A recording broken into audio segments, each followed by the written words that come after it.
Delta 007, turn right, heading 185, reduce speed 180 knots. 185 on the heading, 180 on the speed Delta 007. Speedbird 124, reduce speed 160 knots to 40 me. Reduce 160 to 4, speed 124.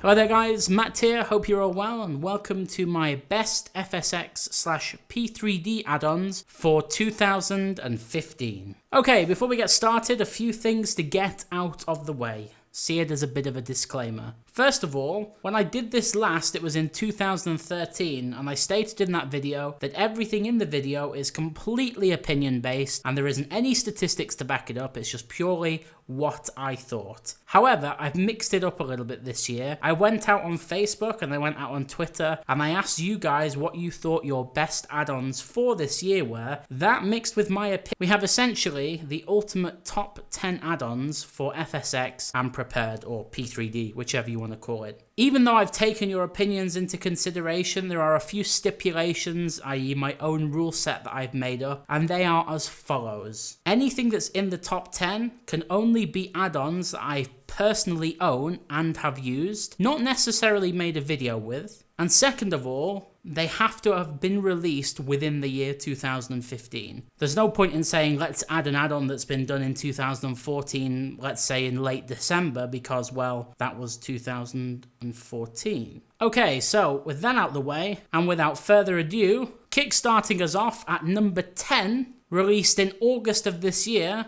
is the AEROSOFT IBIZA X, or IBIZA, however you pronounce it, X Evolution. This was an upgrade to the previous IBIZA that was included in the Balearic Islands, and it was never native to anything but FSX. They've upgraded it, they added a bunch of new features, they brought it in line with, I guess, modern technology, and made it extremely FPS friendly, extremely photogenic, and it was an all-round pleasure to use. I've used it on a few of my videos, so I've definitely had enough exposure to it to understand that I definitely want IBIZA X to be in my top 10, and of course there was a bunch of you that said the same thing. Okay, in at number 9, another one by AEROSOFT. This is the October release of their FIUMICINO, something like that. I can't pronounce it, I'm not Italian. Go Google the spelling or the pronunciation if you really care. Yeah, this was released back in October, and I actually maybe went a little bit overkill with this on my streams. I flew out of Rome and into Rome maybe 10 or 15 times in the space of maybe 3 weeks, and then I got bored of it. But that's not because the scenery is bad, it's just because I overdid it. But yeah, an amazing scenery. There's not actually been one for FSX, or P3D for that matter, so it was extremely welcome. And again, the team, I think it was MK Studios that did it, maybe? Don't hold me to that. But MK Studios did a fantastic job, and then of course AEROSOFT were the resellers, and it all worked out perfectly. In at number 8, released again in August of this year. There was a lot of mid-year releases actually this year. It was very, very strange. Everything started to kick off kind of after the beginning of summer. However, the guys over at FSFX Packages released their highly anticipated, and I mean highly anticipated because everyone wouldn't shut the hell up about it, their A320 Family Series Immersion Pack. Now they already did that for the 777, but as far as I can tell that was released in 2014, so that didn't quite make it into the 2015 bracket. But just as well as the 777, it was an absolutely awesome package. It essentially replaces all of the effects and all of the environmental factors around your aircraft, which basically make it look awesome. I do have a few issues with it, like pretty much everything I get my hands on, but by majority it's a solid add-on. I think the nav lights are a little bit, and the strobe lights are a little bit too overdone. They need to be toned down a bit. But apart from that, it was a fantastic add-on and an extremely welcomed addition to my P3D, although it does work in FSX. In at number 7, we have Fly Tampa's Corfu. This was released in November, so just last month, and again it's another one of those add-ons which you just can't get enough of. They modeled the entire island to an exceptional level of detail. The frame rates are fantastic. It's fully compatible with P3D version 3, And it also has those new weird trees that P3D V3 came with. I can't remember the name of them. The ones that actually animate and wave around. So yeah, it's fully compatible with P3D, of course, FSX. Comes with a bunch of configurable options, as well as the usual Fly Tampa ability to change seasons using the configuration manager, etc, etc. It was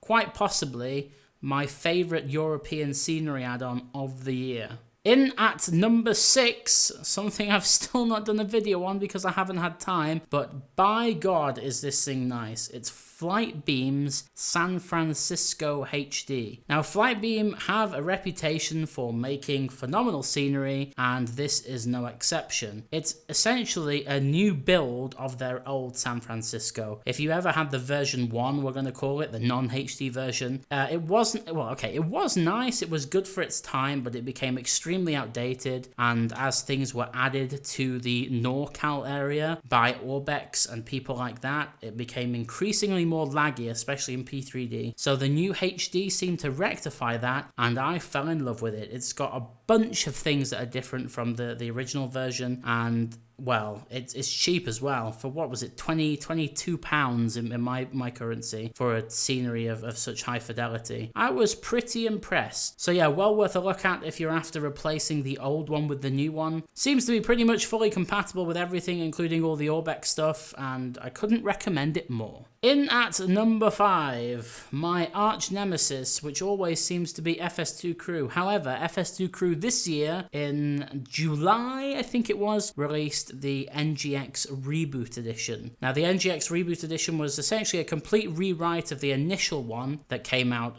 several years ago, and it included the ability to use different SOPs, standard operating procedures, which apparently in my video I got wrong, but nevertheless it was still super fun to use. Having the ability to talk to your computer and it do things based upon that is truly excellent. However, in the version prior to the reboot, I always had problems with it doing the wrong things. In the newer one, it seems to be very good. So yeah, great. In at number 4, well, the Aussies are going to love this. This is Fly Tampa Sydney. Back in June this was released. I did a 2-parter video with it into Sydney from Heathrow as Speedbird 15, and I also did the Air Canada 3.3 video into Sydney as well as the Bellina or whatever the hell it's called. That was a video when Abli, the guy that was flying with us, got trolled by Chris, and it was all very funny. However, I digress. Fly Tampa Sydney is absolutely long awaited. Everyone could not wait for it from the moment they released that very first preview of the control tower that they'd modeled on the forums. Everyone went insane, and it did not disappoint. Absolutely incredible detail, all the way down to a shark having a swim in the local bay. So there's that. There were some concerns about FPS and VAS issues, however I have had neither, so for me it's pretty much up there with the best of the best from Fly Tampa. My favourite probably still is Copenhagen, I'm not gonna lie. Down to the final 3. And in at number 3, we have something that released, a few weeks ago? Yeah, I think it was maybe 2.5 weeks ago. I'm not going to pronounce the first part of this company's name because I can't. However, it's Something Design New York City X version 2. Now, if you've had the version 1 from them, which they released, I think, last year, it was absolute pants, and they know it was. They didn't optimize it. I guess development in areas like New York and any of the heavy hitters is always a massive learning curve for developers, because version 1 was, it was just like a slideshow. I might as well have just gone on Google Maps and flew around in that for a bit. But yeah, it was really bad. Bad frames, bad VAS, bad this, bad that. But they've rectified it in version 2. It's absolutely fantastic. I was whizzing around in the A2A Comanche, and I was getting 60 frames, 50-60 frames just flying over the top of Manhattan. It was fantastic. You can see behind you in the video footage a bit of a time lapse, and that was just me sitting there watching the sunrise through to the sunset. But yeah, definite buy. It's only just come out, so if you're looking for something for Christmas and you enjoy flying into New York, it's fully compatible with all of their scenery and the FS Dream Team scenery should you have either of those. It's great. Down to the last 2, and in position 2 is the A2A Comanche. Now, My only regret is not actually doing an awful lot with this add-on on video or stream. I've done a lot with it off stream because I'm still trying to learn it. Well, no, actually, I'm not still trying to learn it. I'm okay with it now. But when it first came out, it alienated me. And yeah, I made one video on it and that was that. But having said that, it's an absolute dream. Every time A2A makes something, it just seems to get better and better. Everyone knows this. It's not just me blowing their own trumpet. It is just A2A go from strength to strength every time they release an add-on. And the Comanche is absolutely no exception. I guess because Scott has one of these himself, they had a little bit more in-depth access to it, but by God, is it good. It's fantastic. The sounds, the modeling, the texturing, the systems, it's beautiful. It's absolutely beautiful. And if you're a beginner and you want to be alienated like me, then go get it because it's really, really good. Definitely my best GA purchase of the year without a doubt. In fact, I'm going to go as far as the best GA purchase to date. Second to that would be the 182 from A2A, but A2A just dominate the market when it comes to GA stuff. They're absolutely fantastic. Okay, and the moment you've all been waiting for, in at position number 1 is of course the Majestic Q400 Pro Edition. Every single one of you I know has been waiting for this, and they've taken an absolute age to release it. But if you have it, come on, admit it. Was it worth it? Yes, of course it was. In fact, I'd be interested to know in the comments below how many of you actually have it and how many of you think it's worth it. If you bought it through one of the vendors, I use Just Flight, and I know I was on the beta team, but regardless of whether I'm on beta teams, I always still buy the product because I feel that the developers absolutely deserve the little bit of revenue that I can give them.